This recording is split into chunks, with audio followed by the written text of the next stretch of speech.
Hi, welcome back to the 5th episode of CubTV. Did you know 96% of people like donuts? Well, that makes sense. I love donuts. Well, then you should come down to Bricktown Bakery.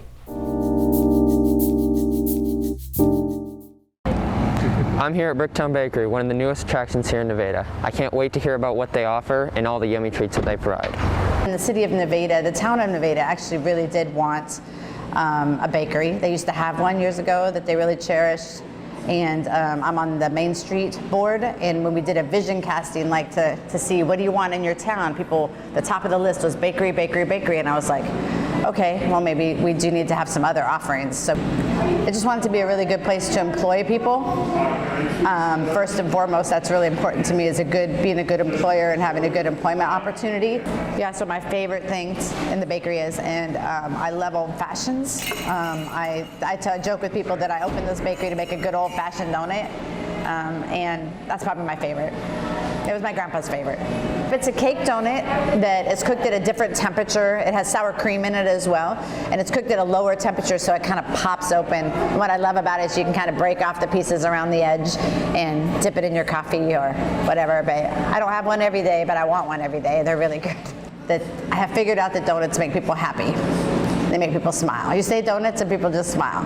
I just feel really thankful to the community, how excited they've been and how supportive they've been. Thank you, Paula, for showing me around. You can find Bricktown Bakery right here in downtown Nevada, or you can pre-order on their website as well. Their treats are pretty glazing.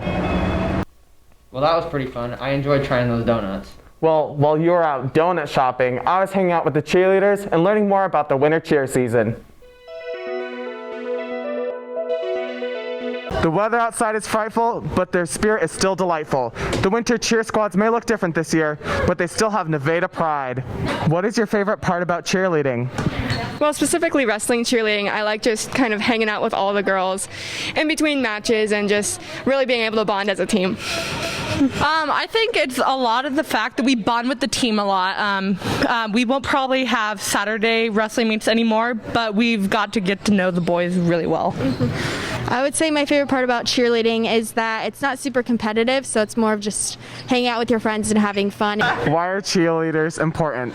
Because they really help spread the spirit around the school, and we make signs for them, and I think that it motivates them to do a good job at the games. The main purpose of cheerleaders is to fire up the crowd and just make sure that the teams stay fired up even if they're not doing so good. We just want them to know that we're still there to support them and spiriting them on.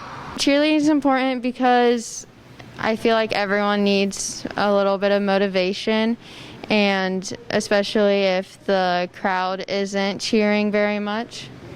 What are some skills you've learned while cheerleading? A lot of it is timing and rhythm, and also trying to count, which is actually really difficult. What are some obstacles you faced this year? Definitely figuring out how to get around the COVID and everything, and cheering with masks. In football season, we didn't have to because we were so far away. But it's going to be interesting cheering with a mask on because you can't be as loud, so you definitely have to be louder. After the interviews, I got invited to do a cheer with the wrestling cheerleaders. I had a lot of fun while doing it, but I do say it was a little challenging. Thank you, cheerleaders, for teaching me a little more about the winter cheer season. Now back to the anchors. Well, I'm wishing the winter cheerleaders a good luck this season. Speaking of winter, the nights are getting longer, and I wonder how much students are sleeping.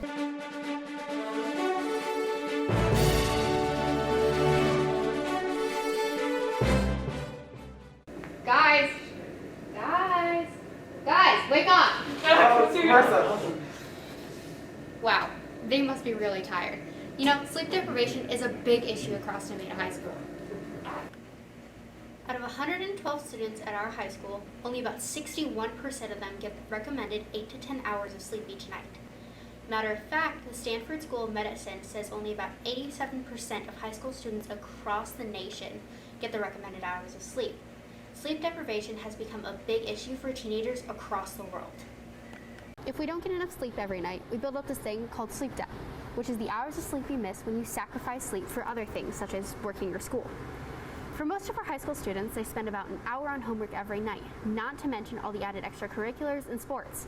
We can't make up all that missed sleep on the weekends. And sleep deprivation can have some serious consequences on our physical and mental health.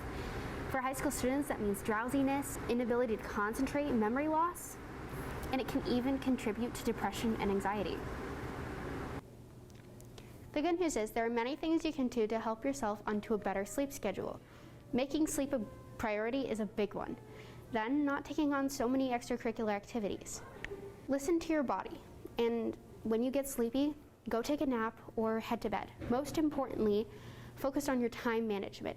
It'll help to balance yourself and to keep you from overwhelming yourself with work.